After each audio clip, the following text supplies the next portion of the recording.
اعوذ باللہ من الشیطان الرجیم بسم اللہ الرحمن الرحیم الحمد للہ نحمده ونستعینه ونستغفره ونعوذ باللہ من شرور انفسنا ومن سیئات اعمالنا من يهده الله فلا مضل له ومن يضلل فلا هادي له وأشهد أن لا إله إلا الله وحده لا شريك له وأشهد أن محمدا عبده ورسوله أما بعد فإن خير الحديث كتاب الله وخير الهدي هدي محمد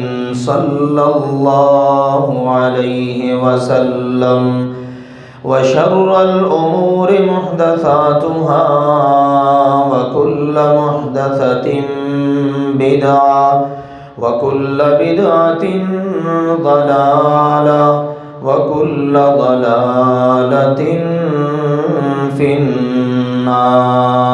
النار يا أيها الذين آمنوا اتقوا الله حق تقاته ولا تموتن إلا وأنتم مسلمون يا أيها الناس اتقوا ربكم الذي خلقكم من نفس واحدة وخلق منها زوجها وبث منهما رجالا كثيرا ونساء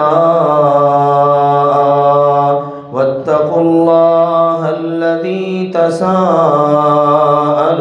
به والأرحام إن الله كان عليكم رقيبا يا أيها الذين آمنوا اتقوا الله وقولوا قولا سديدا يصلح لكم أعمالكم ويغفر لكم ذنوبكم ومن يطع الله ورسوله فقد فاز فوزا عظيما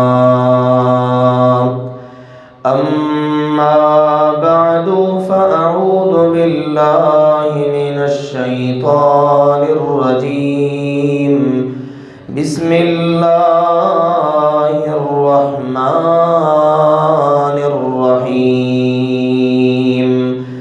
ولو أن أهل القرى آمنوا واتقوا لفتحنا عليهم بركات من السماء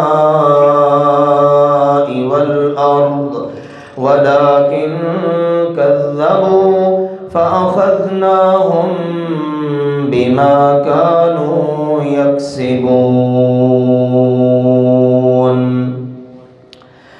اللہ ذو الجلال والاکرام نے ارشاد فرمایا وَلَوْ أَنَّ أَهْلَ الْقُرَىٰ آمَنُوا وَاتَّقَوْا اگر زمین پر بسنے والے لوگ بستیوں شہروں دیہاتوں میں رہنے والے لوگ ایمان لے آئیں اور تقوی اختیار کریں لَفَتَحْنَا عَلَيْهِمْ بَرَكَاتٍ مِّنَ السَّمَاءِ وَالْأَرْضِ تو ہم ان کے لیے آسمان سے بھی اور زمین سے بھی اپنی رحمتوں اور برکتوں کے دروازے کھول دیں وَلَٰكِن كَذَّبُوا لیکن لوگوں نے تو تکذیب کی راہ اختیار کی ہے فَأَخَذْنَاهُمْ بِمَا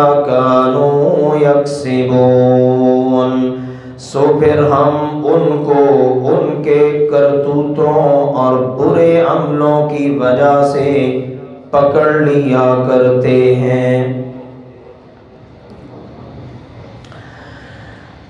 اس بات میں کوئی شک نہیں بلکہ ہر مسلمان کا ایمان ہے، ساری مخلوق کا خالق اور مالک اللہ ذوالجلال والاکرام ہے۔ پیدا بھی اسی نے کیا ہے اور حکم بھی اسی کا چلتا ہے، جب چاہے جو چاہے جیسا چاہے تصرف فرماتا ہے، اس کو کوئی پوچھنے والا نہیں، اس کو کوئی روکنے اور ٹوکنے والا نہیں۔ اس وقت پوری دنیا کے اندر اللہ ذوالجلال والاکرام کی ناراضگی اور پھر اس کے نتیجے میں اللہ کی پکڑ والا حکم پوری زمین پر چل رہا ہے، اور ساری دنیا بے بسی کے عالم میں ہے، لاچار مجبور، باوجود اس کے کہ بڑے وسائل ہیں، ہر فیلڈ میں بڑی ترقیاں ہیں، لوگ یہ تک کہا کرتے تھے چاند پر پہنچ گئے ہیں، لیکن آپ دیکھ لیجئے یہ زمین، ساری کی ساری زمین اس وقت کورونا وائرس، یعنی ایک چھوٹا سا وائرس جو عام طور پر نظروں میں بھی نہیں آتا، دکھائی بھی نہیں دیتا، اللہ تعالی نے اس کی وجہ سے سب کو پکڑ رکھا ہے۔ تو لہٰذا آئیے اپنے مالک کو راضی کرنے کی کوشش کر لیجئے۔ مالک ناراض ہے، اللہ ناراض ہے، اور اس کی ناراضگی کا یہ منہ بولتا ثبوت ہے۔ کہنے والے اپنے اپنے انداز میں کہتے اور سمجھاتے ہیں، اللہ تعالیٰ جب ناراض ہوتا ہے نا تو وہ پھر رزق نہیں چھینتا، بلکہ جن سے ناراض ہوتا ہے شاید ان کو رزق عام لوگوں سے زیادہ دے دیتا ہے۔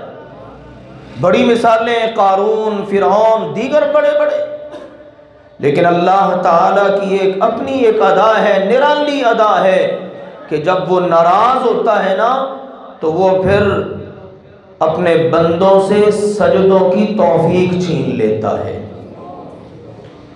اپنی بارگاہ میں سجدے کی توفیق ہی نہیں دیتا۔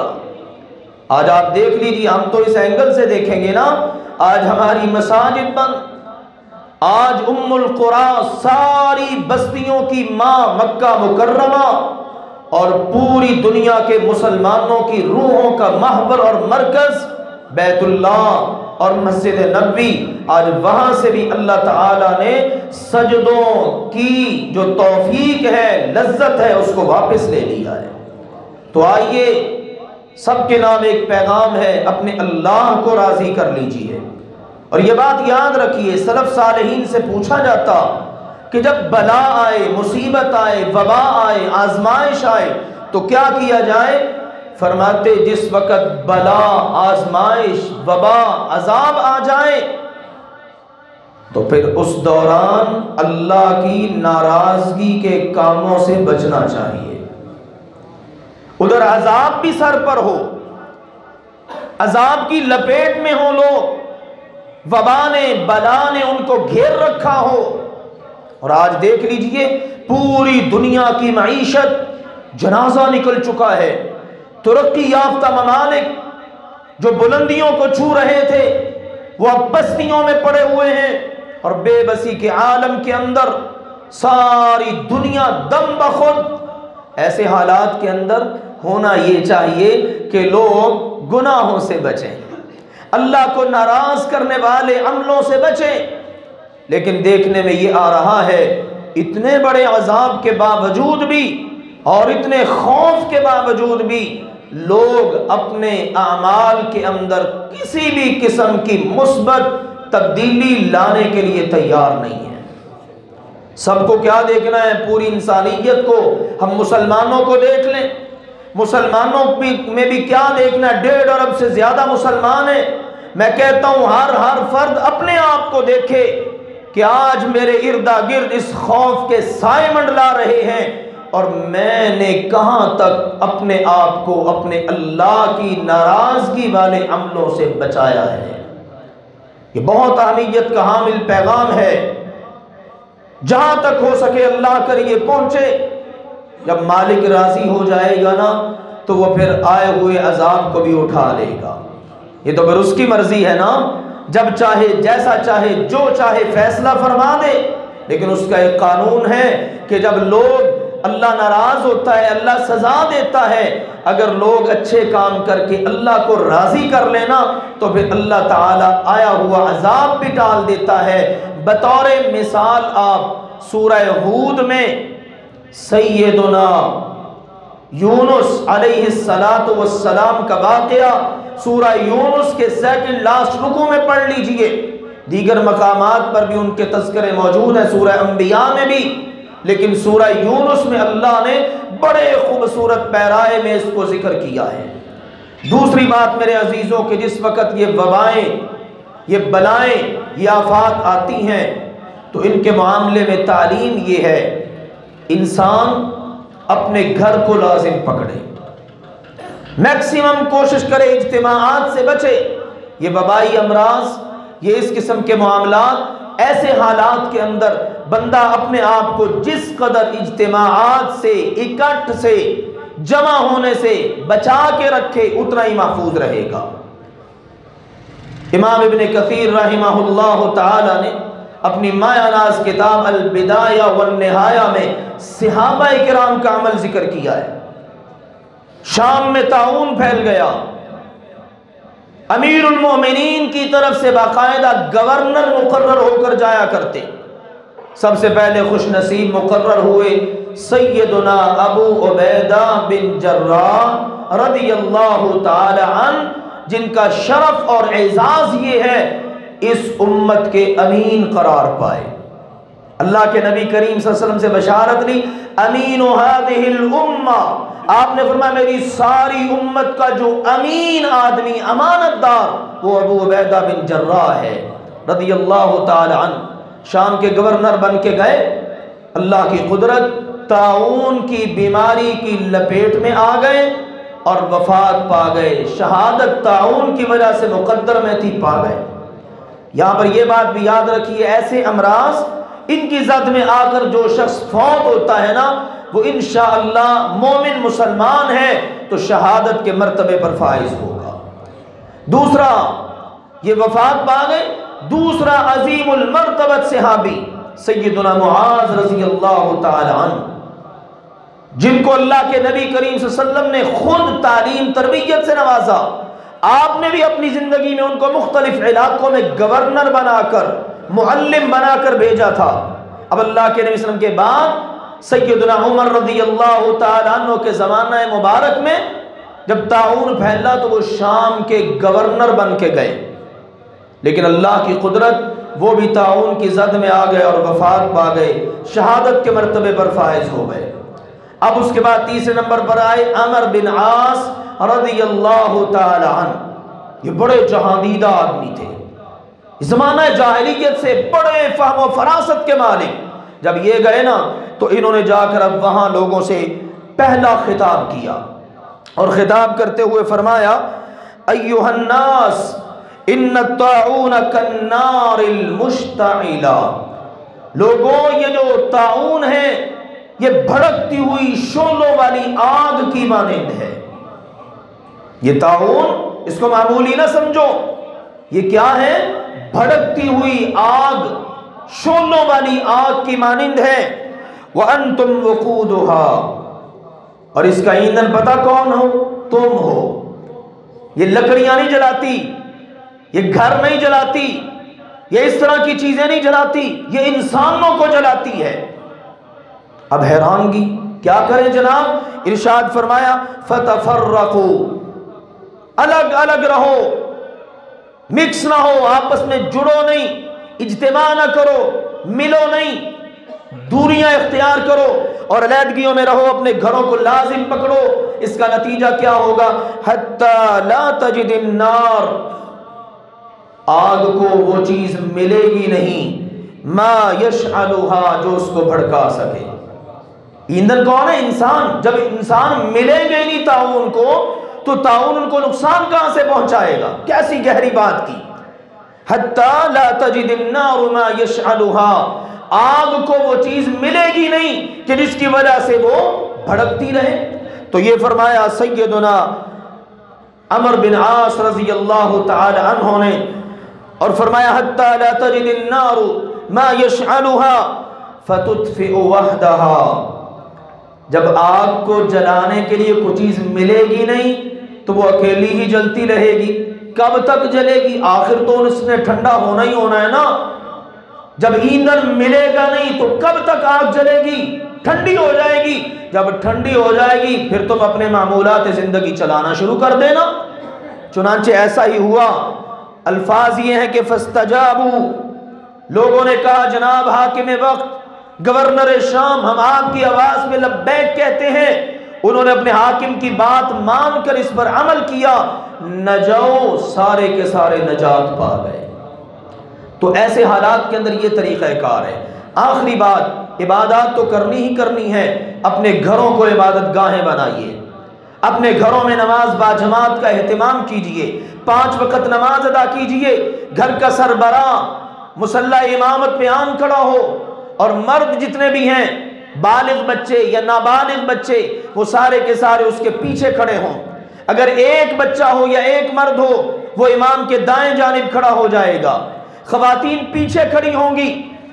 اگر پیچھے صف ہے، مثلا بچے 2 ہیں 3 ہیں، وہ امام کے والد صاحب کے بالکل پیچھے کھڑے ہیں اور ان کے پیچھے خواتین ہیں۔ اس ترتیب کے ساتھ گھروں میں نماز باجماعت کا اہتمام کیجئے، جمعوں کا اہتمام بھی گھروں میں کیجئے، اور اس کے ساتھ یاد رکھیے کہ جمعے بھی گھر میں کے اندر پڑھنا عام حالات کے اندر بھی اس کی اجازت ہے۔ سیدنا انس رضی اللہ تعالی عنہ وہ اپنے گھر کے اندر اپنے گھر والوں کو جمع کر لیتے، اور وہیں پر باقاعدہ عام حالات کے اندر کہ جس وقت یہ وبا نہ ہوتی یا اس قسم کے معاملات نہ ہوتے، تو اپنے گھر والوں کو جمع کر کے وہیں پر نصیحت فرماتے، جمعہ پڑھاتے، خطبہ ارشاد فرماتے، اور اس کے بعد جمعے کی نماز پڑھا دیتے۔ تو یہ تعلیمات ہیں، ان کو مد نظر رکھنے کی ضرورت ہے۔ جتنا احتیاط ہو جائے اتنا ہی بہتر ہے۔ معلومات یہ ہیں، آنے والے ایام ہمارے وطن عزیز میں اس وبا کی وجہ سے کچھ زیادہ سختی کے ایام ہیں۔ جتنا احتیاط کر لیں گے انشاءاللہ اتنا ہی بہتر ہو جائے گا۔ بعض اوقات کسی معمولی سی چیز کو ہم اہمیت نہیں دیتے، ذرا سی خارش ہوتی ہے نا، توجہ ہی نہیں دیتے، نتیجہ کیا نکلتا ہے کہ وہ ناسور بن جاتا ہے۔ اب اس کرونا وائرس کو اہمیت نہیں دی جاتی تھی، جن ملکوں میں نہیں دی گئی، تو آپ دیکھ لیں کہ وہاں پر کیا حالات ہیں۔ اللہ تعالی ہمیں ہر قسم کے سانحے سے، ہر قسم کی مصیبت سے اپنی حفاظت میں رکھے، ہماری اولادوں کی، ہمارے گھروں کی اللہ حفاظت فرمائے، اور اللہ ذوالجلال والاکرام آئی ہوئی اس وبا کو اپنی رحمت سے ٹال دے، ہمیں توفیق دے کہ ہم اپنے روٹھے ہوئے رب کو راضی کرنے میں کامیاب ہو جائیں، اور اللہ ذوالجلال والاکرام ہمیں قرآن و سنت کی تعلیمات کے مطابق عمل کرنے کی توفیق عطا فرمائے۔ وآخر دعوانا ان الحمدللہ رب العالمین۔ الحمد لله نحمده ونستعينه ونستغفره ونعوذ بالله من شرور أنفسنا ومن سيئات أعمالنا، من يهده الله فلا مضل له ومن يضلل فلا هادي له، وأشهد أن لا إله إلا الله وحده لا شريك له، وأشهد أن محمدا عبده ورسوله، أما بعد فإن خير الحديث كتاب الله، وخير الهدي هدي محمد صلى الله عليه وسلم، وشر الأمور محدثاتها، وكل محدثة بدعة، وكل بدعة ضلالة، وكل ضلالة في النار۔ نبی کریم صلی اللہ علیہ وسلم جمعہ پڑھا رہے ہیں، ایک شخص باہر سے آیا اور اس نے کہا کہ ہلکت الاموال، ہمارے مال ہلاک ہو رہے ہیں، ہماری اپنی جانیں بھی خطرے میں ہیں، ہماری آبادی بستی پر بارش نہیں ہو رہی، دعا کر دیجئے۔ نبی اکرم صلی اللہ علیہ وسلم نے اسی وقت دوران جمعہ ہی اپنے ہاتھوں کو اٹھا دیا اور دعا کی۔ بارش شروع ہوئی ان کی بستی میں، پورا ہفتہ بارش ہوتی رہی، اگلے جمعے تک، پورا جمعہ 7 دن۔ اگلے جمعے میں اللہ کے نبی صلی اللہ علیہ وسلم اسی طرح کھڑے ہوئے، جمعہ پڑھا رہے ہیں، وہ بندہ پھر داخل ہوا۔ اس نے کہا جی اب تو بارش کے پانی کی وجہ سے ہلاکتیں شروع ہو گئی ہیں، دعا کر دیجئے اللہ اس کو دور کر دے، روک دے بارش کو۔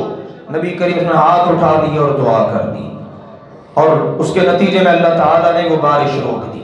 تو میرے عزیزوں، آج اس سنت پر عمل کرتے ہوئے اللہ تعالیٰ سے دعا کر لیجئے کہ اللہ ذوالجلال والاکرام ہم پر آئی ہوئی اس مصیبت کو اپنی رحمت کے ساتھ ٹال دے۔ ہمارے اردا گرد اس کرونا وائرس کی وجہ سے اموات جاری ہیں، لاہور بڑا شدید متاثر ہو رہا ہے، اور امراض اور مریضوں کی تعداد یہ بڑھتی چلی جا رہی ہے۔ دعا کر دیجئے اللہ اپنی رحمت سے عافیت عطا کرے، اور معیشت اس کا جنازہ نکل رہا ہے، غریب بیچارہ اس کا چولہا بجھ چکا ہے، اور گھروں کے اندر کیا حالت جاری ہے۔ ممکن ہے کرونا وائرس کی وجہ سے اتنی ہلاکتیں نہ ہوں کہ جتنی قحط کی وجہ سے ہو جائیں، تو پھر راستہ کیا ہے؟ اللہ سے دعا، اللہ سے التجا، اللہ کی بارگاہ میں رونا گڑ گڑانا، اسی کی بارگاہ میں ہاتھ پھیلانا، یہ بہترین ذریعہ ہے، مومن کا بہترین ہتھیار ہے۔ اللہ تعالی ہماری دعاؤں کو اپنی بارگاہ میں قبول کرے، تنہائیوں میں بھی دعائیں کریں، جہاں موقع ملے دعا کریں، گھر کے بچوں کو شامل کر لیجئے، گھر کے بچوں کو بٹھا کر دعا کیجئے، چھوٹے چھوٹے بچے ماشاءاللہ دعائیں کر رہے ہیں۔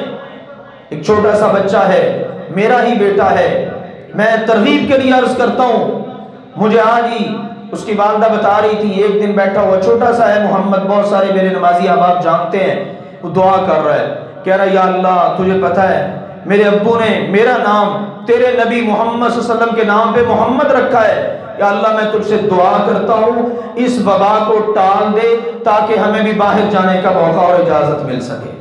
چھوٹے چھوٹے بچے کس طرح سے دعائیں کر رہے ہیں، یہ بعض اوقات ماحول اتنا اثر کرتا ہے۔ تو میں نے یہ ترغیب کے لیے بتائی ہے آپ کو بات، مجھے بھی نہیں پتا اس کے دل میں اللہ نے کیسے بات ڈالی ہے۔ میں آپ سب کی خدمت میں یہ عرض کروں گا، اپنے بچوں کے چھوٹے چھوٹے ننھے ننھے ہاتھ اٹھا کر اللہ سے دعا کروائیے، وگرنہ میرے عزیزوں جو جاری ہے سلسلہ، شاید مجھے اور آپ کو اتنا اندازہ نہیں ہے، راہ پہ آ جانے یا واہ پہ آ جانے، جو لوگ اس کی وجہ سے شدید متاثر ہیں، ان کے آنسو اور ان کی آہیں نہ دیکھی جاتی ہیں نہ سنی جا رہی ہیں۔ اللہ عافیت عطا فرمائے۔ یا رب لک الحمد کما ينبغي لجلال وجهك ولعظیم سلطانك، اللهم صل وسلم وبارك على نبينا محمد۔ اللهم انك قلت وقولك الحق المبين والهكم اله واحد لا اله الا هو الرحمن الرحيم، الف لام میم، الله لا اله الا هو الحي القيوم وعنت الوجوه للحي القيوم۔ اے اللہ اپنی رحمت فرما کے، اپنا فضل و کرم فرما کے ہمارے گناہوں کو معاف فرما۔ اللهم صل وسلم وبارك على نبينا محمد۔ اے اللہ اپنی رحمت فرما کے ہمارے گناہوں کو معاف فرما۔ اللہ ہمیں اعتراف گناہ کرتے ہمارے گناہ معاف فرما۔ اللہ ہمارے صغیرہ کبیرہ اگلے پچھلے ظاہر و باطن میں کیے ہوئے سارے گناہ معاف فرما۔ اللہ جو گناہ ہمیں یاد ہے وہ بھی معاف فرما، جو نہیں یاد وہ بھی معاف فرما۔ اللہ جی موسیٰ علیہ السلام کے مجمع عام میں ان کی امت میں صرف ایک بندہ گناہ گار تھا، آپ نے رحمت کی بارش روک دی، اس نے توبہ کی، آپ نے رحمت کی بارش اس کا سلسلہ شروع کر دیا۔ یا اللہ ہم بھی تمام امت کی طرف سے آپ کی بارگاہ میں التجا کرتے ہیں، دعا کرتے ہیں، ہم سب کو معاف فرما دیجئے۔ ہماری اس دعا اور استغفار اور گناہوں کی بخشش مانگنے کی بدولت امت پر سے، پوری انسانیت پر سے اپنا عذاب ٹال دیجئے، اس آزمائش سے ہمیں نکال دیجئے۔ اللہ اپنی رحمت فرما کے اس آزمائش سے ہم سب کو نکال دیجئے۔ یا اللہ ہماری اولادوں کی، ہمارے اہل و عیال کی، پوری امت کی، مسلمانوں کے ملکوں کی، ہمارے وطن عزیز کی حفاظت فرما دیجئے۔ یا اللہ بیماروں کو شفا عطا فرما دیجئے، جو اس کرونا وائرس میں گرفتار ہو چکے ہیں اللہ انہیں جلد صحت یاب فرما دیجئے۔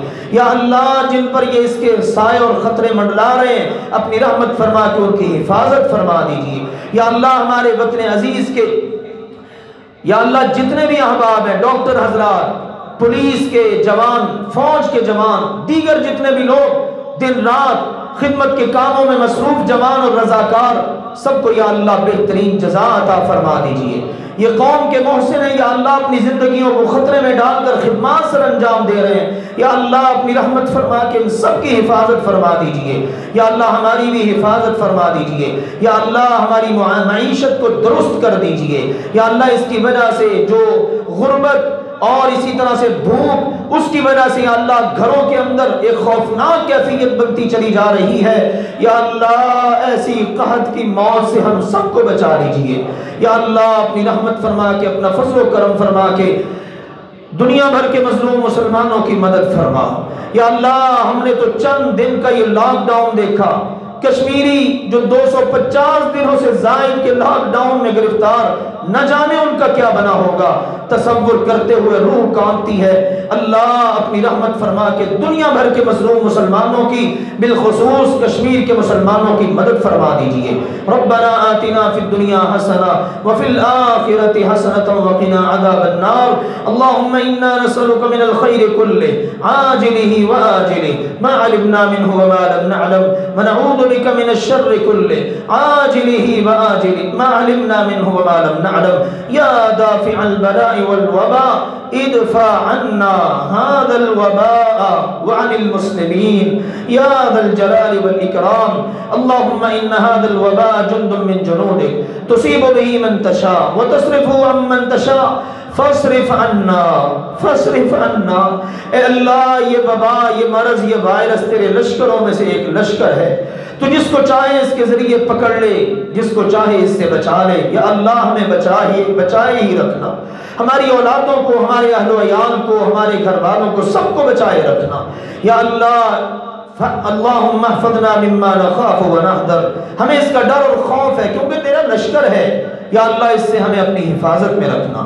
اللہ تو ہی بہترین حفاظت کرنے والا ہے، سب رحم کرنے والوں سے بڑھ کر رحم کرنے والا ہے۔